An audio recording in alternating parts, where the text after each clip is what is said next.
ನಮಸ್ಕಾರ ವೀಕ್ಷಕರೇ, ಏಷ್ಯಾನೆಟ್ ಸುವರ್ಣ ನ್ಯೂಸ್ನ ಜಾತಕ ಫಲ ವಿಶೇಷ ಕಾರ್ಯಕ್ರಮಕ್ಕೆ ಸ್ವಾಗತ. ನಾನು ನಯನ ಶಂಕರ್. ಇವತ್ತು ಸೋಮವಾರ, ಜೊತೆಗೆ ಗುರುಪಾಡ್ಯಮಿ ಕೂಡ ಇದೆ. ಹಾಗಾದ್ರೆ ಈ ದಿನದ ವಿಶೇಷತೆ ಏನು, ಮಹತ್ವವೇನು, ದ್ವಾದಶ ರಾಶಿಗಳ ಫಲಾಫಲ ಹೇಗಿದೆ, ನೀವು ಕಳಿಸಿರುವಂತಹ ಸಂದೇಶಗಳಿಗೆ ಪರಿಹಾರ ಏನು, ಎಲ್ಲವನ್ನ ನೋಡ್ತಾ ಹೋಗೋಣ. ಇದೀಗ ನಮ್ಮ ಜೊತೆ ಖ್ಯಾತ ಜ್ಯೋತಿಷಿಗಳಾಗಿರುವಂತಹ ಶ್ರೀಕಂಠ ಶಾಸ್ತ್ರಿಗಳಿದ್ದಾರೆ. ಬನ್ನಿ ಅವರನ್ನ ಕಾರ್ಯಕ್ರಮಕ್ಕೆ ಸ್ವಾಗತಿಸೋಣ. ಶಾಸ್ತ್ರಿಗಳೇ, ಕಾರ್ಯಕ್ರಮಕ್ಕೆ ಸ್ವಾಗತ. ನಮಸ್ಕಾರ ಶಾಸ್ತ್ರಿಗಳೇ, ಸೋಮವಾರ ಜೊತೆಗೆ ಗುರುಪಾಡ್ಯಮಿ ಇದೆ, ಇದರ ವಿಶೇಷತೆಯನ್ನು ತಿಳಿಸ್ಕೊಡೋದಾದ್ರೆ? ಶ್ರೀ ಗುರುಭ್ಯೋ ನಮಃ. ಹರಿ ಓಂ. ಮೂರ್ತಿತ್ವೇ ಪರಿಕಲ್ಪಿತ ಶಶಿಭೃತೌ ವರ್ತ್ಮ ಪುನರ್ಜನ್ಮನ ಮಾತ್ಮೇತ್ಯಾತ್ಮವಿದಾಂ ಕೃತುಶ್ಚ ಯಜತಾಂ ಭರತ ಅಮರ ಜ್ಯೋತಿಷ ಲೋಕಾನಾಂ ಪ್ರಳಯೋದ್ಭವ ಸ್ಥಿತಿ ವಿಭಶ್ಚಾನೇಕಧಾ ಯಶ್ರಿತೌ ವಾಚನ್ನ ಸದದಾತ್ಮನೇಕ ಕಿರಣ ತ್ರೈಲೋಕ್ಯ ದೀಪೋ ರವಿ. ಸಮಸ್ತ ವೀಕ್ಷಕರಿಗೆ ಶುಭೋದಯ, ಶುಭ ಬೆಳಗು. ಈ ದಿನದ ಸಂದೇಶಗಳನ್ನು ಪರಿಶೀಲಿಸುವ ಪೂರ್ವದಲ್ಲಿ ಹೊತ್ತಿನ ಪಂಚಾಂಗವನ್ನು ಗಮನಿಸಿಕೊಳ್ಳೋಣ. ಶ್ರೀ ವಿಶ್ವಾವಸುನಾಮ ಸಂವತ್ಸರ, ಉತ್ತರಾಯಣ, ಶಿಶಿರ ಋತು, ಮಾಘ ಮಾಸ, ಕೃಷ್ಣ ಪಕ್ಷವಾಗಿದೆ. ಈ ದಿವಸ ಸೋಮವಾರವಾಗಿರತಕ್ಕಂಥದ್ದು. ಪ್ರತಿಪತ್ತಿಥಿ, ಆಶ್ಲೇಷ ನಕ್ಷತ್ರ ಈ ದಿವಸ. ಮಾಘ ಮಾಸದ ಕೃಷ್ಣ ಪಕ್ಷದ ಪ್ರಥಮ ದಿವಸ, ಮೊದಲ ದಿವಸ. ಇದನ್ನು ಗುರುಪಾಡ್ಯಮಿ ಅಂತ ಕರೀತಾರೆ. ಏನು ಗುರುಪಾಡ್ಯಮಿ ವಿಶೇಷ ಅಂತಂದರೆ, ಅಲ್ಲಿ ಗಾಣಗಾಪುರದಲ್ಲಿ ಬಹಳ ವಿಶೇಷವಾದದ್ದು.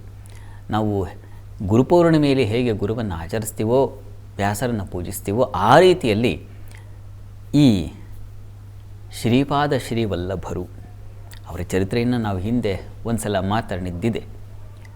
ಅವರ ಸ್ಮರಣೆಯೇ ನಮ್ಮನ್ನು ಪೂತ ಮಾಡಿಬಿಡುತ್ತೆ, ಪವಿತ್ರರನ್ನಾಗಿ ಮಾಡುತ್ತೆ ಅಂತ. ಹೀಗಾಗಿ ಅಲ್ಲಿ ದತ್ತಾತ್ರೇಯನ ಸನ್ನಿಧಾನದಲ್ಲಿ ಈ ದಿವಸ ಬಹಳ ವಿಶೇಷವಾದ ಪೂಜೆಗಳು. ಪಾದುಕೆಗೆ ಅಲ್ಲಿ ಪೂಜೆ ನೆರವೇರತಕ್ಕಂಥದ್ದು, ಪ್ರತಿಮೆಗಲ್ಲ, ಪಾದುಕೆಗಳಿಗೆ. ಪಾದುಕಾ ಸೇವೆ ಬಹಳ ದೊಡ್ಡದು. ಯಾಕೆ ಅಂತಂದರೆ ಅವರ ಮಾರ್ಗ ಹಾಗಿರುತ್ತೆ. ಸಾಮಾನ್ಯವಾಗಿ ಗುರುಪಾದುಕೆಗಳನ್ನು ನಾವೆಲ್ಲ ಪೂಜಿಸ್ತೀವಲ್ಲ, ಅದರ ಅರ್ಥ ಏನಪ್ಪ ಅಂತಂದರೆ, ಪಾದಗಳು ಧರ್ಮ ಸಂಚಾರವನ್ನು ಮಾಡುತ್ತೆ. ಸಂಚಾರಕ್ಕೆ ಬಹಳ ಮುಖ್ಯವಾದ ಸಾಧನ ಪಾದಗಳು. ಅದು ಎಂಥ ಸಂಚಾರಪ್ಪ ಅಂದರೆ, ಮಾಮೂಲಿ ಏನೋ ಒಂದು ರಸ್ತೆಯನ್ನು ದಾಟುವಂಥದ್ದಲ್ಲ, ಇಹದಿಂದ ಪರಕ್ಕೆ ದಾಟುವಂತಹ ದೊಡ್ಡ ಮಾರ್ಗ. ಹಂಸ ಮಾರ್ಗ ಅಂತಾರಲ್ಲ, ಆ ರೀತಿಯಲ್ಲಿ ಹಿಮಾಲಯವನ್ನು ದಾಟಿ ಬಿಡುತ್ತಂತೆ ಒಂದೇ ಸಲ, ಅದು ಕೈಲಾಸವನ್ನು ಸೇರಿಬಿಡುತ್ತೆ ಅಂತ. ಆ ರೀತಿಯಲ್ಲಿ ಅವರ ಪಾದುಕೆಗೆ ಯಾಕೆ ಪೂಜೆ ಅಂತಂದರೆ, ಧರ್ಮ ಮಾರ್ಗದಲ್ಲಿ ಸಂಚರಿಸ್ತಕ್ಕಂಥವು. ಆ ಕಾರಣದಿಂದ ಅಂಥ ಪಾದುಕೆಗಳನ್ನು ನಾವು ತಲೆ ಮೇಲೆ ಹೊತ್ಕೊಂಡ್ರೆ, ಕಣ್ಣಿಗೆ ಹೊತ್ಕೊಂಡ್ರೆ, ನಮಗಂಥ ಧರ್ಮ ಮಾರ್ಗದಲ್ಲಿ ಸಂಚರಿಸ್ತಕ್ಕಂಥ ಒಂದು ಮನಸ್ಸು, ಮನೋಧರ್ಮ ನಮ್ಮೊಳಗೆ ಮೂಡುತ್ತೆ ಅನ್ನೋ ದೃಷ್ಟಿಯಲ್ಲಿ ಪಾದುಕೆಗಳಿಗೆ ವಿಶೇಷವಾದ ಪೂಜೆಗಳನ್ನು ನೆರವೇರಿಸ್ತೀವಿ. ಸುಮ್ಮನೆ ಏನೋ ನಾವು ಪಾದಿಕೆ ತಂದಿದ್ದೀವಿ, ಪೂಜೆ ಮಾಡ್ತೀವಿ, ಅದಕ್ಕೆ ಹೂವು ಏರಿಸ್ತೀವಿ, ಮತ್ತೊಂದು ಮಗದೊಂದು ಅನ್ನೋದಕ್ಕಿಂತ ಅದು ಧರ್ಮ ಸಂಚಾರಕ್ಕೆ ನನಗೆ ಅನುವು ಮಾಡಿಕೊಡಲಿ, ನನಗೆ ಮನಸ್ಸನ್ನು ತುಂಬಿಕೊಡಲಿ. ಅತ್ತಿತ್ತ ಚಂಚಲವಾಗದೆ ಬೇರೆ ಆಕರ್ಷಣೆಗಳಿಗೆ ಇನ್ಯಾವ್ಯಾವುದೋ ಇದೆಯಲ್ಲ, ಬೇಕಾದಷ್ಟು ಆಕರ್ಷಣೆಗಳು, ಅವುಗಳಿಂದ ನನಗೆ ಧರ್ಮ ಸಿಗುತ್ತಾ, ಪುಣ್ಯ ಸಿಗುತ್ತಾ? ಖಂಡಿತ ಇಲ್ಲ. ನಾವು ಎಷ್ಟೋ ಅಪೇಕ್ಷೆ ಪಡ್ತೀವಿ, ಆದರೆ ಯಾವುದೂ ನಮಗೆ ಪುಣ್ಯ ತರಲ್ಲ, ರೋಗ ತರುತ್ತೆ. ಮನಸ್ಸನ್ನು ವಿಭ್ರಮಗೊಳಿಸಿ ನಮಗೆ ಯಾವುದೂ ದುಃಖವನ್ನು ತಂದುಕೊಡುತ್ತೆ. ಬೇರೆ ಆಕರ್ಷಣೆಗಳು ನಮಗೆ ದುಃಖವನ್ನು, ರೋಗವನ್ನು ತಂದುಕೊಡಬಹುದು. ಆದರೆ ಪಾದುಕೆಗಳನ್ನು ಅನುಸರಿಸಿದ್ರೆ, ಅವುಗಳಲ್ಲಿ ನಾವು ಮನಸ್ಸನ್ನಿಟ್ಟರೆ ಅದು ನಮಗೆ ಮಹತ್ತರವಾದ ಫಲ, ಪುಣ್ಯ ಫಲವನ್ನು ತಂದುಕೊಡುತ್ತೆ. ಹೀಗಾಗಿ ಗುರುಸೇವೆ, ಗುರುಭಕ್ತಿ ಯಾಕೆ ಅಲ್ಲಿ ಹೋಗಬೇಕು? ಮನಸ್ಸಿಲ್ಲದೇ ಇದ್ದರೂ ಮನಸ್ಸನ್ನು ಮಾಡಿಕೊಂಡು, ಸಿದ್ಧ ಮಾಡ್ಕೊಂಡು ಹೋಗಬೇಕಪ್ಪ ಗುರು ಸನ್ನಿಧಾನಗಳಿಗೆ ಅಂತಂದರೆ. ಯಾಕೆ ಅಂದರೆ ಅದರ ಫಲ ಆಗಿದೆ ನೋಡಿ. ಈ ಕಾರಣದಿಂದ ಗುರುಪಾದುಕಾ ಸೇವೆ ಈ ದಿವಸ ತುಂಬ ಪುಣ್ಯಪ್ರದವಾಗಿದೆ. ಅಲ್ಲೇ ಹತ್ತಿರದಲ್ಲಿರ್ತಕ್ಕಂಥವ್ರು ಗಾಣಗಾಪುರಕ್ಕೆ ದಯವಿಟ್ಟು ಹೋಗಿ ಬನ್ನಿ. ಅಲ್ಲಿ ಗುರು ಸೇವೆಯನ್ನು ಮಾಡಿ, ಅಲ್ಲಿ ನೀವು ಆ ಪರಿಸರದಲ್ಲಿ ಸಂಚರಿಸಿದ್ರೆ, ಅಲ್ಲಿ ನೀವು ಪಾದ ಊರಿದ್ರೆ ಅದು ಪ್ರದಕ್ಷಿಣೆ ಆಗಿಬಿಡುತ್ತೆ. ಇಲ್ಲ, ಇಲ್ಲಿದ್ದ ನಮ್ಮಂಥವ್ರು ಏನಪ್ಪ ಮಾಡೋದು? ನೆನೆಸ್ಕೊಂಡು ಸ್ಮರಣೆಯಲ್ಲಿ ನಾವು ಮನಸ್ಸಿನಿಂದ ಯಾವುದನ್ನೋ ಪ್ರದಕ್ಷಿಣೆ ಮಾಡ್ಬೋದಲ್ವ. ಹೀಗಾಗಿ ಈ ಕುಳಿತಲ್ಲೇ ನಾವು ದತ್ತಾತ್ರೇಯ ಗಾಣಗಾಪುರ ಪ್ರದಕ್ಷಿಣೆ ಮಾಡಿಕೊಂಡು ಆ ಗುರುಗಳಿಗೆ ನಮಸ್ಕಾರ ಮಾಡೋಣ. ಗುರುವಿನ ಕೃಪೆ ಉಂಟಾಗಲಿ. ಶಾಸ್ತ್ರಿಗಳೇ, ನಾವು ದೈಹಿಕವಾಗಿ ಬಳಲ್ತಾ ಇದ್ದರೆ ಅದರಿಂದ ಹೇಗಾದರೂ ಸಮಸ್ಯೆಯಿಂದ ಹೊರಬರ್ಬೋದು, ಅಂದರೆ ಆಸ್ಪತ್ರೆಗೆ ಹೋಗಿನೇ ನಾವು ಮಾಡ್ಕೋಬೋದು.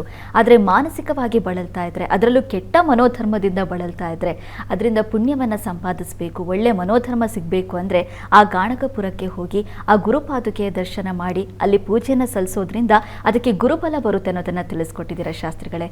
ಈಗ ವೀಕ್ಷಕರು ಸಾಕಷ್ಟು ಸಂದೇಶ ಕಳಿಸಿದ್ದಾರೆ, ಅದನ್ನು ನೋಡೋಣ ಶಾಸ್ತ್ರಿಗಳೇ. ಮೊದಲನೇ ಸಂದೇಶವನ್ನ ಮೈಸೂರಿನಿಂದ ಪ್ರದೀಪ್ ಅವರು ಕಳಿಸಿದ್ದಾರೆ. ಪ್ರದೀಪ್ ಅವರ ಜನ್ಮ ದಿನಾಂಕ 22/10/1995. ಹುಟ್ಟಿದ ಸಮಯ ರಾತ್ರಿ 10:40 ವ್ಯಾಪಾರದಲ್ಲಿ ಮುಂದುವರಿಬೇಕು ಅಂತ ಅನ್ಕೊಂಡಿದ್ದಾರೆ. ಹಾಗಾಗಿ ಯಾವ ಕ್ಷೇತ್ರ ಸೂಕ್ತ, ಜೊತೆಗೆ ಮದುವೆ ಬಗ್ಗೆ ತಿಳಿಸ್ಕೊಡಿ ಅಂತ ಪ್ರಶ್ನೆ ಕೇಳಿದ್ದಾರೆ ಶಾಸ್ತ್ರಿಗಳೇ. ಪ್ರದೀಪ್ ಅವರ ಪ್ರಶ್ನೆ ವ್ಯಾಪಾರದಲ್ಲಿ ಯಾವ ವ್ಯಾಪಾರ ಮಾಡಬೇಕು ಅಂತ ಕೇಳಿದ್ದಾರೆ. ಹೌದು ಶಾಸ್ತ್ರಿಗಳೇ. ಮದುವೆ ಬಗ್ಗೆ ಕೇಳಿದ್ದಾರೆ. ಹಾಗೆ ಹೌದು ಶಾಸ್ತ್ರಿಗಳೇ. ನೋಡಿ ತಮ್ಮದು ಮಿಥುನ ಲಗ್ನವಾಗಿದೆ. ಲಗ್ನದಿಂದ ಕರ್ಮಾಧಿಪತಿ ಗುರು ಷಷ್ಠದಲ್ಲಿದ್ದಾನೆ. ನಿಮಗೆ ಅದೊಂದು ತೊಡಕು ರೀ. ಕರ್ಮಾಧಿಪತಿ ಷಷ್ಠದಲ್ಲಿದ್ದರೆ ಕಾರ್ಯಗಳಿಗೆ ತೊಡಕುಗಳು, ಶತ್ರುಗಳು, ಕಾರ್ಯ ಸ್ಥಳದಲ್ಲಿ ಶತ್ರುಗಳ ಬಾಧೆ ಇವುಗಳನ್ನು ಸೂಚಿಸುತ್ತದು. ಇರಲಿ, ನಿಮ್ಮ ಜಾತಕದಲ್ಲಿ ಆದರೆ ಇದೊಂದೇ ಅಲ್ಲ, ಬೇರೆ ಬೇರೆ ಬಲ ಸಾಕಷ್ಟಿದೆ. ಮುಖ್ಯವಾಗಿ ಬುಧನ ಬಲ ತುಂಬ ಚೆನ್ನಾಗಿದೆ. ಲಗ್ನಾಧಿಪತಿ ಹಾಗೂ ಚತುರ್ಥಾಧಿಪತಿ, ಸುಖಾಧಿಪತಿ ಬಲಿಷ್ಠನಾಗಿದ್ದು ಬಿಟ್ಟರೆ ಇದು ಒಳ್ಳೆಯ ಯೋಗ. ನೀವು ಕೆಲಸ ಮಾಡಿ ಬಿಡಿ ನೆಮ್ಮದಿಯಾಗಿರೋಕ್ಕೆ ಅದೊಂದು ದಾರಿ ಮಾಡಿಕೊಡ್ತಾನೆ ಬುಧ. ಬುಧ ನವಾಂಶದಲ್ಲೂ ತನ್ನದೇ ಅಂಶ ತೊಗೊಂಡಿರ್ತಕ್ಕಂಥದ್ದು ಬಹಳ ಒಳ್ಳೆಯದು. ಹೀಗಾಗಿ ಲಿಪಿ ಗಣಿತಾದಿ ಕಾವ್ಯ ಶಿಲ್ಪೈಹಿ ಅಂತ ಶಾಸ್ತ್ರದಲ್ಲಿ ಒಂದು ಮಾತಿದೆ. ಲಿಪಿ, ಗಣಿತ, ಕಾವ್ಯ, ಶಿಲ್ಪಶಾಸ್ತ್ರ ನಿಮಗೆ ಇಷ್ಟ ಇದೆಯೋ ಇಲ್ಲೋ, ನನಗಂತೂ ಕೆಲವಲ್ಲಿ ಇಷ್ಟ ಇದೆ. ಅದರಲ್ಲಿ ಬುಧ ಹೀಗೆ ಎಜುಕೇಷನ್ ಫೀಲ್ಡ್ಗೆ ಸಂಬಂಧಿಸಿದ ಹಾಗೆ ಒಂದು ಸ್ಟೇಷನರಿ ಇಂದ ಶುರು ಮಾಡಿ, ಅಥವಾ ನೀವು ಬೇರೆ ಬೇರೆ ಒಂದು ಶಿಲ್ಪ ಕೆತ್ತನೆಯೋ ಅಥವಾ ಶಾಸ್ತ್ರಗಳಲ್ಲಿ ಅಧ್ಯಯನ, ಅವುಗಳ ಸಂಶೋಧನೆ ಇಂಥವುಗಳು, ಅಥವಾ ಅಂಥ ಇನ್ಸ್ಟಿಟ್ಯೂಷನ್ಸು, ಹೀಗೆ ನೀವು ಬೆಳಲಿಕ್ಕೆ ಅವಕಾಶ ಇದೆ. ನೀವು ಪ್ರಯತ್ನ ಪಟ್ಟರೆ ಅಂಥದ್ದೊಂದು ಸಂಸ್ಥೆಯನ್ನೇ ಹುಟ್ಟಾಕ್ಬಹುದು. ಯಾವುದೋ ಇದಾವಲ್ಲ ಬೇರೆ ಬೇರೆ ಈ ಏನು ಸ್ಟಾರ್ಟಪ್ ಕಂಪ್ನಿಗಳ ಹಾಗೆ ಅವುಗಳಿಗೆ ಗೈಡ್ ಮಾಡ್ತಕ್ಕಂಥದ್ದು ಇತ್ಯಾದಿ ಇರುತ್ತದಲ್ಲ, ಆ ರೀತಿಯಲ್ಲಿ ಪ್ರಯತ್ನ ಮಾಡಲಿಕ್ಕೆ ಅವಕಾಶ ಇದೆ. ಬುಧ ಹಾಗೆ ಜಾಣ, ಅವನು ಯಾವುದನ್ನು ನಮ್ಮ ಬುದ್ಧಿಶಕ್ತಿಗೆ ಹೊಳಿಸ್ತಾನೆ ಮತ್ತು ಅದರಲ್ಲಿ ಬೆಳಕು ಕಾಣುವ ಹಾಗೆ ಮಾಡ್ತಾನೆ. ತುಂಬ ಚೆನ್ನಾಗಿದೆ ನಿಮ್ಮದು, ಅದೊಂದು ಬಲ ಇದೆ. ಹೀಗಾಗಿ ಆ ಬಲ ಇಟ್ಕೊಂಡು ನೀವು ಬೆಳಿಬಹುದು. ಮತ್ತು ಭಾಗ್ಯಾಧಿಪತಿ ತುಂಬ ಚೆನ್ನಾಗಿದೆ. ಹೀಗಿರಬೇಕು. ಮತ್ತು ಬುಧನಿಗೆ ಕರ್ಮಸ್ಥಾನಕ್ಕೆ ದೃಷ್ಟಿ ಇದೆಯಲ್ಲ, ಇದೆಲ್ಲ ಒಳ್ಳೆಯ ಲಕ್ಷಣ. ಹೀಗಾಗಿ ನೀವು ಪ್ರಯತ್ನ ಮಾಡಿ, ಚೆನ್ನಾಗಿದೆ. ಮತ್ತು ಶುಕ್ರನೂ ಚೆನ್ನಾಗಿದ್ದಾನೆ, ಕುಜ ಚೆನ್ನಾಗಿದ್ದಾನೆ. ಹೀಗಾಗಿ ನೀವು ಶುಕ್ರನಿಗೆ ಸಂಬಂಧಿಸಿರ್ತಕ್ಕಂಥ ಏನು ಅಲಂಕಾರ, ಯಾವುದನ್ನು ನಾವು ಡಿಸೈನಿಂಗ್ ಫೀಲ್ಡ್ಸ್ ಅಂತೀವೋ, ಗೃಹ ಅಲಂಕಾರ ಇರಬಹುದು, ಅಂದರೆ ಇಂಟೀರಿಯರ್ ಡಿಸೈನಿಂಗ್ ಇರಬಹುದು, ಅಥವಾ ಫ್ಯಾಷನ್ ಡಿಸೈನಿಂಗ್, ಆ ರಿಲೇಟೆಡ್ ಆಗಿರ್ತಕ್ಕಂಥದ್ದು ಇರಬಹುದು. ಆ ರೀತಿಯಲ್ಲೆಲ್ಲ ಪ್ರಯತ್ನ ಮಾಡಲಿಕ್ಕೆ ಅವಕಾಶ ಇದೆ. ಪ್ರಯತ್ನ ಮಾಡಿ, ಚೆನ್ನಾಗಿದೆ. ವಿವಾಹಕ್ಕೆ ಕೇಳಿದ್ದೀರಾ, ಗುರುಗ್ರಹ ಶಾಂತಿ ಬೇಕು. ಇದನ್ನು ದಯವಿಟ್ಟು ಮಾಡಿಸಿ, ವಿವಾಹಕ್ಕೆ ಅನುಕೂಲ ಇದೆ. ಈಗ ಗುರು ಶುರುವಾಗುತ್ತೆ. ಮುಖ್ಯವಾಗಿ ಏನು ಗೊತ್ತಾ, ನೀವೀಗ ರಾಹು ಬೃಹಸ್ಪತಿ ಸಂಧಿಶಾಂತಿ ಕಾಲದಲ್ಲಿದ್ದೀರಾ. ದಯವಿಟ್ಟು ಅದನ್ನು ಹೇಳೋದು ಮರೆತೆ. ತುಂಬ ಚೆನ್ನಾಗಿರೋದನ್ನು ಮೊದಲು ಹೇಳಬೇಕು. ಯಾಕೆಂದರೆ ಮನಸ್ಸಿಗೆ ಒಂದು ಹಿತ ಆಗುತ್ತೆ. ಓಹೋ, ನನ್ನ ಜಾತಕದಲ್ಲಿ ಇಷ್ಟೆಲ್ಲ ಬಲ ಇದೆಯಪ್ಪ ಅಂತ ಒಂದು ಕಾನ್ಫಿಡೆನ್ಸ್ ಬರುತ್ತೆ. ಅದನ್ನು ಹೇಳಿದ್ದೀನಿ. ತೊಡಕೇನಪ್ಪ ಅಂದರೆ ರಾಹು ಬೃಹಸ್ಪತಿ ಸಂಧಿಶಾಂತಿ ಕಾಲ ಇದು. ಹೀಗಾಗಿ ದಯವಿಟ್ಟು ಸಂಧಿಶಾಂತಿ ಮಾಡಿಸಿ. ನಿಮಗೆ ಜೂನ್ ನಂತರ ಒಳ್ಳೆಯ ಕಾಲ ಶುರುವಾಗುತ್ತೆ. ಒಳ್ಳೆಯದಾಗಲಿ. ಸರಿ ಶಾಸ್ತ್ರಿಗಳೇ, ಮುಂದಿನ ಸಂದೇಶವನ್ನು ಚಿಕ್ಕಮಗಳೂರಿನಿಂದ ಪ್ರೇಮಕುಮಾರಿ ಅವರು ಕಳಿಸಿದ್ದಾರೆ. ಪ್ರೇಮಕುಮಾರಿ ಅವರ ಜನ್ಮ ದಿನಾಂಕ 23/5/1976. ಹುಟ್ಟಿದ ಸಮಯ ಬೆಳಗ್ಗೆ 10:10. ಬಹಳ ಕಾಲು ನೋವಾಗಿದೆ, ಪರಿಹಾರ ಏನು ತಿಳಿಸ್ಕೊಡಿ ಅಂತ ಪ್ರಶ್ನೆ ಕೇಳಿದ್ದಾರೆ ಶಾಸ್ತ್ರಿಗಳೇ. ಪ್ರೇಮಕುಮಾರಿ ಅವರ ಪ್ರಶ್ನೆ, ಕಾಲು ನೋವಾಗ್ಬಿಟ್ಟಿದೆ ಪಾಪ, ಅದಕ್ಕೇನು ಪರಿಹಾರ ಅಂತ ಕೇಳಿದ್ದಾರೆ. ಹೌದು ಶಾಸ್ತ್ರಿಗಳೇ. ಜಾತಕ ನೋಡೋಣ. ನೋಡಿ, ನಮ್ಮ ಜಾತಕಗಳನ್ನು ಪರಿಶೀಲಿಸಿಕೊಂಡಾಗ ಒಂದು ಭಾಗಕ್ಕೆ ನಮ್ಮ ಶರೀರವನ್ನು ಲಗ್ನಗಳನ್ನಾಗಿ, ಅಂದರೆ 12 ರಾಶಿಗಳನ್ನಾಗಿ ವಿಭಾಗ ಮಾಡಿದ್ದಾರೆ. ವರಾಹಮಿಹಿರು ಇದರ ಬಗ್ಗೆ ತುಂಬ ವಿಸ್ತಾರವಾಗಿ ಬೃಹತ್ ಜಾತಕದಲ್ಲಿ ವರ್ಣಿಸ್ತಾರೆ. ಇರಲಿ ನೋಡಿ, ಈ ತಮ್ಮದು ಕರ್ಕಟಕ ಲಗ್ನವಾಗಿದ್ದ ಲಗ್ನದಿಂದ ಈ ಕಾಲಿನ ಭಾಗ ನಿಮಗೆ ಶುಕ್ರ ರವಿ ಬುಧರಿ ಸೇರಿದ್ದಾರೆ. ವ್ಯಯಾಧಿಪತಿಯು ಸೇರಿದ್ದಾನಲ್ಲಿ ಶುಕ್ರನ ಜೊತೆಗೆ ಶುಕ್ರ ಮೌಢ್ಯನಾಗಿದ್ದಾನೆ, ರವಿ ಬೇರೆ ಸೇರಿದ್ದಾನೆ. ಇದೆಲ್ಲ ಸ್ವಲ್ಪ ತೊಡಕೆ ಆಗಿದೆ. ಶುಕ್ರನಿಗೆ ಸ್ವಕ್ಷೇತ್ರ ಇಲ್ಲ ಅಂತಲ್ಲ, ಮೌಢ್ಯತೆ ಬಂದುಬಿಟ್ಟಿದೆ. ಮೂಢೋಪಿ ಷಡ್ವ್ಯಯಸ್ಥೋ ದುಸ್ಥಃ ಅಂತ ಒಂದು ಮಾತಿದೆ. ಮೂಢನಾಗಿದ್ದರೆ ಅವನು ಬಲಹೀನನೇ ಆಗ್ತಾನೆ, ಕಾಲು ನೋವೇ ಮಾಡ್ತಾನೆ ಅಂತ. ಕಾಲಿನ ಅಧಿಪತಿಯೇ ಆಗಿದ್ದರು. ಪ್ರಸ್ತುತ ನಿಮಗೆ ಈಗ ಶುಕ್ರ ದಶೆಯಲ್ಲಿ ನಡೀತಾ ಇರತಕ್ಕಂಥದ್ದು. ಈಗ ರಾಹು ಭುಕ್ತಿ ಬೇರೆ ನಡೀತಾ ಇದೆ. ರಾಹು ನಿಮ್ಮ ಜಾತಕದಲ್ಲಿ ಚತುರ್ಥ ಸ್ಥಾನದಲ್ಲಿರ್ತಕ್ಕಂಥದ್ದು. ಇರಲಿ, ನೀವು ದುರ್ಗಾ ಕವಚ ಹೇಳ್ಕೊಳ್ಳಿ. ತಪ್ಪದೇ ಶುಕ್ರ ಗ್ರಹ ಶಾಂತಿ ಮಾಡಿಸ್ಬೇಕು ನೀವು. ಅದನ್ನು ನಿರೀಕ್ಷೆ, ಅದು ನಿಮ್ಮ ಜಾತಕ ನಿರೀಕ್ಷೆ ಮಾಡ್ತಾಯಿದೆ. ಹೀಗಾಗಿ ದಯವಿಟ್ಟು ಶುಕ್ರ ಗ್ರಹ ಶಾಂತಿ ಮಾಡಿಸಿ ಮತ್ತು ದುರ್ಗಾ ಕವಚವನ್ನು ಹೇಳ್ಕೊಳ್ಳಿ. ಇವೆರಡರಿಂದ ನಿಮಗೆ ಕಾಲಿನ ನೋವು ಬಾಧೆ ಖಂಡಿತ ಕಡಿಮೆ ಆಗುತ್ತೆ. ಆತಂಕ ಬೇಡ. ಇನ್ನೊಂದು, ಕಾಲಿಗೆ ಅಧೀಶ್ವರನಾಗಿರ್ತಕ್ಕಂಥ ಶನೈಶ್ಚರ ನಿಮಗೆ ಸ್ವಲ್ಪ ಬಾಧಿತನಾಗಿದ್ದಾನೆ. ಈ ಕಾರಣದಿಂದಾಗಿ ಶನೈಶ್ಚರನಿಗೆ ಎಳ್ಳೆಣ್ಣೆಯಿಂದ ಅಭಿಷೇಕ ಮಾಡಿಸಿ ಆ ಎಣ್ಣೆಯನ್ನು ಸ್ವಲ್ಪ ಎಲ್ಲಿ ನೋವಿದೆಯೋ ಅಲ್ಲಿಗೆ ಹಚ್ಚಿಕೊಂಡು ಸ್ನಾನ ಮಾಡ್ತಕ್ಕಂಥದ್ದು. ಇದನ್ನು ಮಾಡಿದ್ರೆ ಕಾಲು ನೋವು ಕ್ರಮೇಣ ಕಡಿಮೆ ಆಗುತ್ತೆ. 9 ವಾರಗಳ ಕಾಲ ಇದನ್ನು ನಿರಂತರವಾಗಿ ಮಾಡಿ. ಒಳ್ಳೆಯದಾಗಲಿ ತಮಗೆ. ಸರಿ ಶಾಸ್ತ್ರಿಗಳೇ, ಮುಂದಿನ ಸಂದೇಶವನ್ನು ಬೆಂಗಳೂರಿನಿಂದ ಚನ್ನಕೇಶವ ಅವರು ಕಳಿಸಿದ್ದಾರೆ. ಚನ್ನಕೇಶವ ಅವರ ಜನ್ಮ ದಿನಾಂಕ 24/4/1965. ಹುಟ್ಟಿದ ಸಮಯ ಬೆಳಗ್ಗೆ 10 ಗಂಟೆ 1 ನಿಮಿಷ. ಭೂಮಿ ಕಲಹ ಇದೆ, ಆ ಭೂಮಿ ನಮಗೆ ಸಿಗುತ್ತಾ ತಿಳಿಸ್ಕೊಡಿ ಅಂತ ಪ್ರಶ್ನೆ ಕೇಳಿದ್ದಾರೆ ಶಾಸ್ತ್ರಿಗಳೇ. ಚನ್ನಕೇಶವ ಅವರ ಪ್ರಶ್ನೆ ಭೂಮಿ ಸಂಬಂಧಿ ಪ್ರಶ್ನೆ. ಹೌದು ಶಾಸ್ತ್ರಿಗಳೇ. ಜಾತಕ ನೋಡೋಣ. ನೋಡಿ, ತಮ್ಮದು ಮಿಥುನ ಲಗ್ನವಾಗಿದೆ. ಲಗ್ನದಿಂದ ಚತುರ್ಥ ಸ್ಥಾನವನ್ನು ಭೂಸ್ಥಾನ ಅಂತ ಕರೀತಕ್ಕಂಥದ್ದು. ಈ ಅಧಿಪತಿಯಾಗಿರ್ತಕ್ಕಂಥವನು ಬುಧ, ಅವನು ಬಲಹೀನ ನೀಚನಾಗಿದ್ದಾನೆ ನಿಮ್ಮ ಜಾತಕದಲ್ಲಿ. ಪ್ರಸ್ತುತ ನಿಮಗೆ ಶನಿ ದಶೆಯಲ್ಲಿ ಈಗ ನಡೀತಾ ಇರತಕ್ಕಂಥದ್ದು ಕುಜನ ಒಂದು ಕಾಲ ನಡೀತಾ ಇದೆ 27ರವರೆಗೆ. ಇದು ಕುಜ ನಿಮಗೆ ತೃತೀಯದಲ್ಲಿ ಹೋರಾಟ ಉತ್ಸಾಹ ಎಲ್ಲ ತರಿಸ್ತಾನೆ, ಆದರೆ ಇದು ವ್ಯರ್ಥ ಪ್ರಯತ್ನ ಆಗಿಬಿಡುತ್ತೆ. ಕಾರಣ ಏನಪ್ಪ ಅಂದರೆ ಈ ನಿಮಗೆ ಈಗ ಆ ಶನಿ ಮತ್ತು ಕುಜ ಇಬ್ಬರು ಶತ್ರುಗಳು ಬೇರೆ. ಹೀಗಾಗಿ ನೀವು ಸ್ವಲ್ಪ ಏನು ಕಷ್ಟಪಡಬೇಕಾದ ಪರಿಸ್ಥಿತಿ ಇದೆ. ಯಾವಾಗ ಸರಿ ಹೋಗಬಹುದಪ್ಪ ಅಂತಂದರೆ ನಿಮಗೆ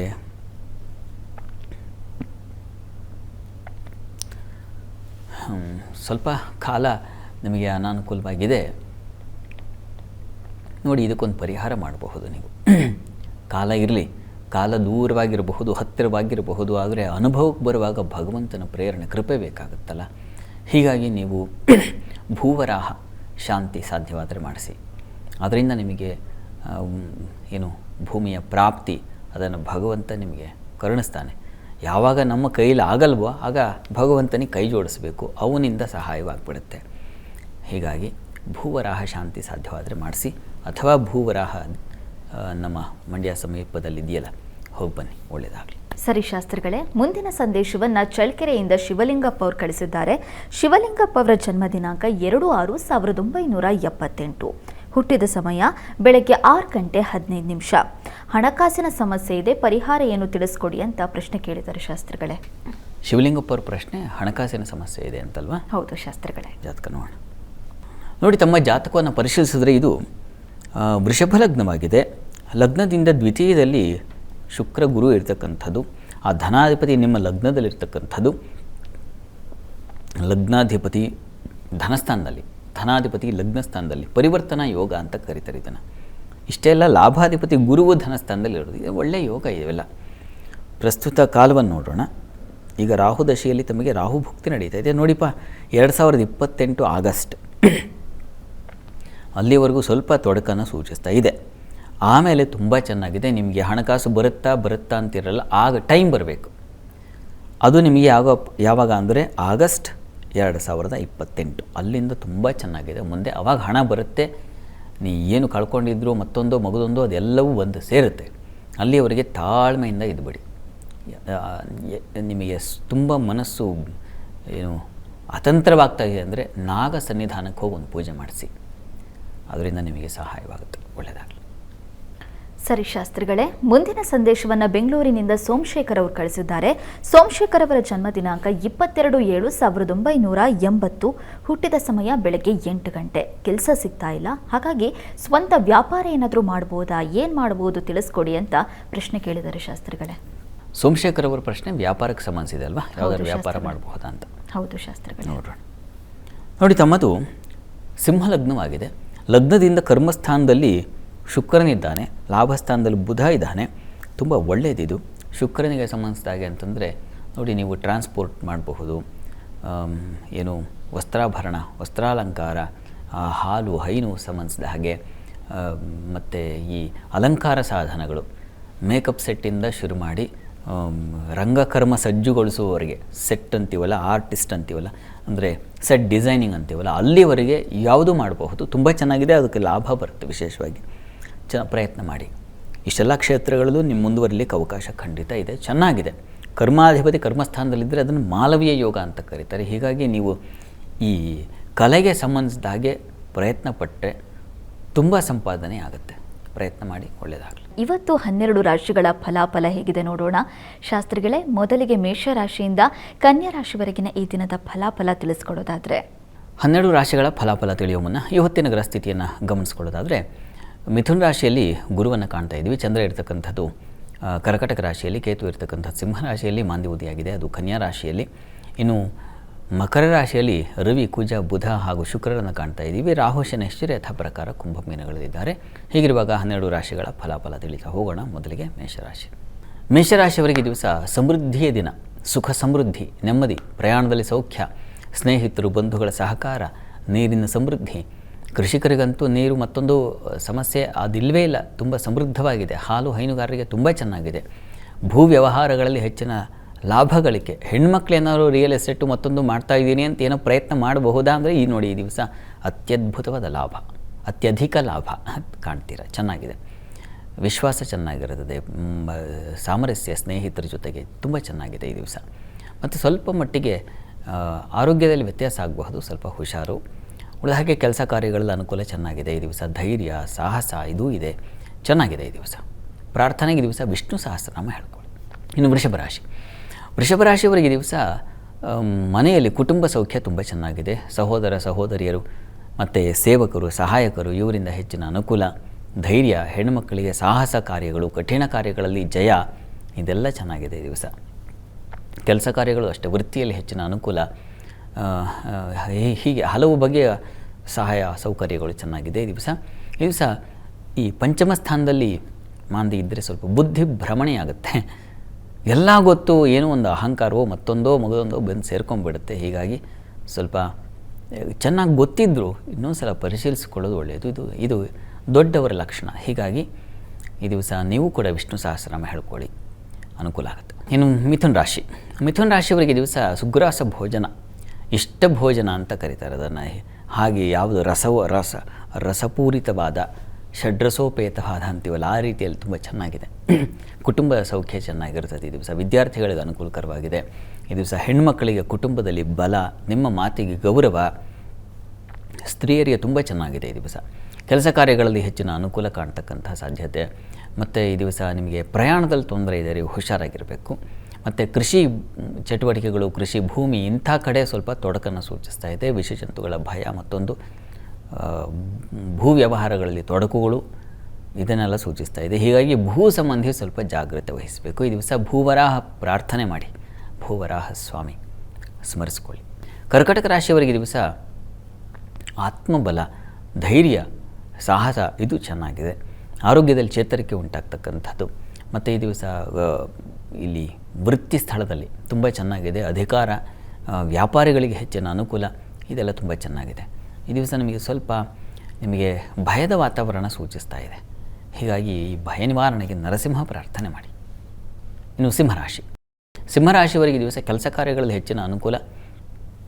ಈ ದಿವಸ ನಿಮಗೆ ಅತಿಯಾದ ವ್ಯಯವೂ ಇದೆ, ಲಾಭವೂ ಇದೆ, ಎರಡೂ ಸೂಚಿಸ್ತಾ ಇದೆ. ಲಾಭ ನಷ್ಟ ಸಮವಾಗಿರುತ್ತದೆ. ಬಂದಿದ್ದು ಯಾಕೆ ಬಂತೋ, ಹೋಗಿದ್ದು ಯಾಕೆ ಹೋಯಿತು ಅನ್ನೋ ಥರ ಆಗುತ್ತೆ, ಸಮ. ಇನ್ನು ಈ ದಿವಸ ದಾಂಪತ್ಯದಲ್ಲಿ ಸ್ವಲ್ಪ ಮನಸ್ತಾಪ, ಕುಟುಂಬದಲ್ಲಿ ಸ್ವಲ್ಪ ಘರ್ಷಣೆಗಳನ್ನು ಸೂಚಿಸ್ತಾ ಇದೆ. ಸ್ವಲ್ಪ ಹುಷಾರು, ಸ್ವಲ್ಪ ಮೌನವಾಗಿರೋದು ಬಹಳ ಒಳ್ಳೆಯದು ಈ ದಿವಸ. ಅತಿಯಾದ ಘರ್ಷಣೆಗಳಿಗೆ ದಾರಿಯಾಗುತ್ತೆ. ಹೀಗಾಗಿ ಈ ದಿವಸ ಸರಸ್ವತಿ ಪ್ರಾರ್ಥನೆ ಮಾಡಿ. ಇನ್ನು ಕನ್ಯಾ ರಾಶಿ. ಕನ್ಯಾ ರಾಶಿಯವರಿಗೆ ದಿವಸ ಕೆಲಸ ಕಾರ್ಯಗಳಲ್ಲಿ ತುಂಬ ಚೆನ್ನಾಗಿದೆ. ಹಾಲು ಹೈನು ಕ್ಷೇತ್ರದವರಿಗೆ ಲಾಭದಾಯಕವಾಗಿದೆ. ವಸ್ತ್ರ ವ್ಯಾಪಾರಿಗಳಿಗೆ, ಹೂವಿನ ವ್ಯಾಪಾರಿಗಳಿಗೆ, ಹಣ್ಣಿನ ವ್ಯಾಪಾರಿಗಳಿಗೆ ಲಾಭ, ಯಥೇಚ್ಛವಾದ ಲಾಭ ಬರುತ್ತೆ. ಹಿರಿಯರಿಂದ, ದೊಡ್ಡವರಿಂದ ಬಹಳ ಒಳ್ಳೆಯ ಮಾರ್ಗದರ್ಶನ ಸಿಗುತ್ತೆ ಈ ದಿವಸ. ಕೆಲಸ ಕಾರ್ಯಗಳಲ್ಲೂ ತುಂಬ ಚೆನ್ನಾಗಿದೆ ಈ ದಿವಸ. ಬುದ್ಧಿ ಚೆನ್ನಾಗಿರ್ತದೆ. ಇಷ್ಟೆಲ್ಲ ಚೆನ್ನಾಗಿದೆ. ಆರೋಗ್ಯದಲ್ಲಿ ಸ್ವಲ್ಪ ಯಾಕೋ ಏರುಪೇರು ಅಂತ ಅನಿಸುತ್ತೆ, ಆ ರೀತಿಯಲ್ಲಿದೆ ಈ ದಿವಸ. ಹೀಗಾಗಿ ಆರೋಗ್ಯ ದೃಷ್ಟಿಯಿಂದ ಧನ್ವಂತರಿ ಪ್ರಾರ್ಥನೆ ಮಾಡಿ. ಇನ್ನು ತುಲಾರಾಶಿ. ತುಲಾರಾಶಿಯವರಿಗೆ ಕೆಲಸ ಕಾರ್ಯಗಳಲ್ಲಿ ತುಂಬ ವಿಶೇಷವಾದ ಮಾನ್ಯತೆ ಸಿಗುತ್ತೆ, ಗೌರವ ಸಿಗುತ್ತೆ ಈ ದಿವಸ. ಪ್ರಶಂಸೆಗೆ ಪಾತ್ರರಾಗ್ತೀರ. ಮತ್ತು ಈ ದಿವಸ ಹೆಣ್ಣುಮಕ್ಕಳಿಗೆ ಅಧಿಕಾರದ ಬಲ ಸಿಗುತ್ತೆ. ಕುಟುಂಬದಲ್ಲೋ ಅಥವಾ ಕೆಲಸದಲ್ಲೋ ಅಂತೂ ಪಾರುಪತ್ಯ ನಿಮ್ಮದಾಗಿರುತ್ತೆ. ಆ ರೀತಿಯಲ್ಲಿ ತುಂಬ ಚೆನ್ನಾಗಿದೆ. ಹೂವಿನ ವ್ಯಾಪಾರಿಗಳಿಗೆ, ಹಣ್ಣಿನ ವ್ಯಾಪಾರಿಗಳಿಗೆ ತುಂಬ ಚೆನ್ನಾಗಿರ್ತದೆ ಈ ದಿವಸ. ದಾಂಪತ್ಯದಲ್ಲಿ ಅನ್ಯೋನ್ಯತೆ, ಸಾಮರಸ್ಯ ಇದೆ. ಧರ್ಮ ಕಾರ್ಯಗಳು, ಶುಭ ಕಾರ್ಯಗಳು, ಒಂದು ಶುಭ ಸಂತೋಷ ಕೂಟಗಳಲ್ಲಿ ಪಾಲ್ಗೊಳ್ತಕ್ಕಂಥದ್ದು, ಈ ರೀತಿಯಲ್ಲಿ ತುಂಬ ಚೆನ್ನಾಗಿದೆ ಈ ದಿವಸ. ಪ್ರಾರ್ಥನೆಗೆ ದಿವಸ ದುರ್ಗಾ ಕವಚ ಹೇಳ್ಕೊಳ್ಳಿ, ಸ್ವಲ್ಪ ಕಾಲಿಗೆ ಪೆಟ್ಟಾಗಬಹುದು. ಇನ್ನು ವೃಶ್ಚಿಕ ರಾಶಿ. ವೃಶ್ಚಿಕ ರಾಶಿಯವರಿಗೆ ಈ ದಿವಸ ಶುಭದಾಯಕ ದಿನ. ಗುರು ಪ್ರಾರ್ಥನೆ, ಗುರು ಸೇವೆ, ಗುರು ಸ್ಮರಣೆ ಇಂಥ ಕೆಲಸಗಳಲ್ಲಿ ಭಾಗಿಯಾಗ್ತಕ್ಕಂಥದ್ದು, ಶುಭ ಕಾರ್ಯಗಳಲ್ಲಿ ಪಾಲ್ಗೊಳ್ತಕ್ಕಂಥದ್ದು, ಔತಣಕೂಟ, ಇಂಥ ಮನರಂಜನೆಗೆ ಯಾವುದು ಹಿತವೋ ಆ ರೀತಿಯಲ್ಲಿ ಪಾಲ್ಗೊಳ್ತಕ್ಕಂಥ ಸಾಧ್ಯತೆ, ಲಾಭ ಇದೆ, ವಿದೇಶ ವಹಿವಾಟಿನ ಅನುಕೂಲ ಇದೆ. ಸುಮಾರು ಶುಭ ಫಲಗಳಿದ್ದಾವೆ ಈ ದಿವಸ. ಆದರೆ ಹಣ ಕಳ್ಕೊಳ್ಳೋ ಸಾಧ್ಯತೆ ಕೂಡ ಇದೆ, ಹುಷಾರು. ಗುರು ಪ್ರಾರ್ಥನೆ ಮಾಡಿ. ಇನ್ನು ಧನುರಾಶಿಯವರಿಗೆ ದಿವಸ ಸಂಗಾತಿಯಲ್ಲಿ ಸಾಮರಸ್ಯ, ತುಂಬ ಅನ್ಯೋನ್ಯ ಭಾವನೆ ಬರುತ್ತೆ ಈ ದಿವಸ. ಮತ್ತು ನಷ್ಟವಾಗಿದ್ದರೆ ವಸ್ತು ಅದು ಮತ್ತೆ ಮರಳಿ ಸಿಗ್ತಕ್ಕಂಥದ್ದು, ಅದರ ಸೂಚನೆ ಸಿಗೋದು, ಇನ್ಯಾರೋ ಇಂಥ ಕಡೆ ಇಟ್ಟಿದ್ದೆ ನೋಡು ಅಂತ ನೆನಪು ಮಾಡಿಸೋದು, ಈ ರೀತಿಯಲ್ಲಿ ಆಗುತ್ತೆ. ನಷ್ಟ ವಸ್ತು ಲಭ್ಯ. ಇನ್ನು ಕೆಲಸ ಕಾರ್ಯಗಳಲ್ಲಿ ಸ್ವಲ್ಪ ಹಿನ್ನಡೆ ಬರಬಹುದು, ತೊಡಕಾಗಬಹುದು, ವಿಘ್ನಗಳು ಬರಬಹುದು, ಅದನ್ನು ಸೂಚಿಸ್ತಾ ಇದೆ. ಆದರೆ ಬಂಧು ಸ್ನೇಹಿತರ ಸಹಕಾರ ಸಹಾಯ ತುಂಬ ಚೆನ್ನಾಗಿದೆ. ಗಣಪತಿ ಪ್ರಾರ್ಥನೆ ಮಾಡಿಕೊಳ್ಳಿ. ಇನ್ನು ಮಕರ ರಾಶಿಯವರಿಗೆ ಈ ದಿವಸ ಸಂಗಾತಿಯಲ್ಲಿ ಸಾಮರಸ್ಯ, ಅನ್ಯೋನ್ಯತೆ ತುಂಬ ಚೆನ್ನಾಗಿದೆ. ವಿದೇಶ ವಹಿವಾಟು, ವಿದೇಶ ಪ್ರಯಾಣಕ್ಕೆ ಅನುಕೂಲಗಳು ಇದೆಲ್ಲ ತುಂಬ ಚೆನ್ನಾಗಿದೆ. ಹಾಲು ಹೈನುಗಾರಿಕೆ ಚೆನ್ನಾಗಿದೆ, ಕೃಷಿಕರಿಗೆ ತುಂಬ ಚೆನ್ನಾಗಿದೆ. ಚಂದ್ರ ಅಂದರೆ ರಸಕಾರಕ, ದ್ರವ ಪದಾರ್ಥಗಳಿಗೆ ಅಧಿಪತಿ, ಹೀಗಾಗಿ ಅದೆಲ್ಲ ತುಂಬ ಚೆನ್ನಾಗಿರುತ್ತೆ ಅಂತ. ಹಾಲು, ಬಿಳಿ ಪದಾರ್ಥಗಳು ಆಗಬಹುದು, ವಸ್ತ್ರ, ಹೂ, ಇಂಥ ತುಂಬ ಚೆನ್ನಾಗಿದೆ. ಈ ದಿವಸ ನಿಮಗೆ ತಂದೆ ಮಕ್ಕಳಲ್ಲಿ ಸ್ವಲ್ಪ ಮನಸ್ತಾಪ ಬರಬಹುದು. ನರಸಿಂಹ ಪ್ರಾರ್ಥನೆ ಮಾಡಿಕೊಳ್ಳಿ. ಇನ್ನು ಕುಂಭರಾಶಿಯವರಿಗೆ ದಿವಸ ಶತ್ರುಗಳಿಂದ ದೂರ ಆಗ್ತೀರಾ, ಸಾಲವು ನಿವಾರಣೆಯಾಗುತ್ತೆ ಈ ದಿವಸ. ಆ ರೀತಿಯಲ್ಲಿ ತುಂಬ ಶುಭ ಫಲ. ಇನ್ನು ವೃತ್ತಿ ಕೆಲಸ ಕಾರ್ಯಗಳಲ್ಲಿ ಅತಿಯಾದ ಶ್ರಮ ಸೂಚಿಸ್ತಾ ಇದೆ. ಮತ್ತು ವಸ್ತು ನಷ್ಟ, ಖಿನ್ನತೆ, ಅಲ್ಲಿ ಅಷ್ಟಮದಲ್ಲಿ ಮಂದಿ ಇದ್ದರೆ ಅಪಮಾನ ಆಗುತ್ತೆ ಅಂತ, ಈ ರೀತಿಯಲ್ಲಿ ಇದೆ ಈ ದಿವಸ.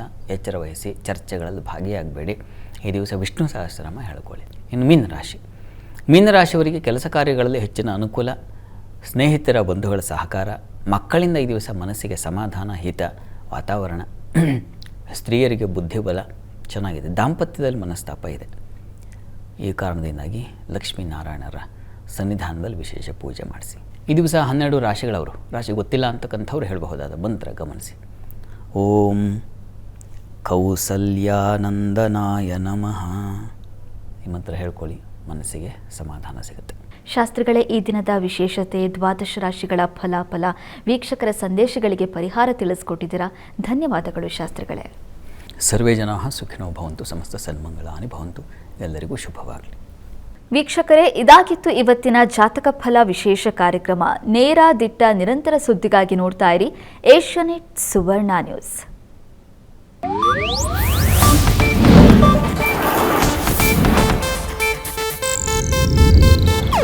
ಇದು ಏಷ್ಯಾನೆಟ್ ನ್ಯೂಸ್ ನೆಟ್ವರ್ಕ್ ಪ್ರಸ್ತುತಿ.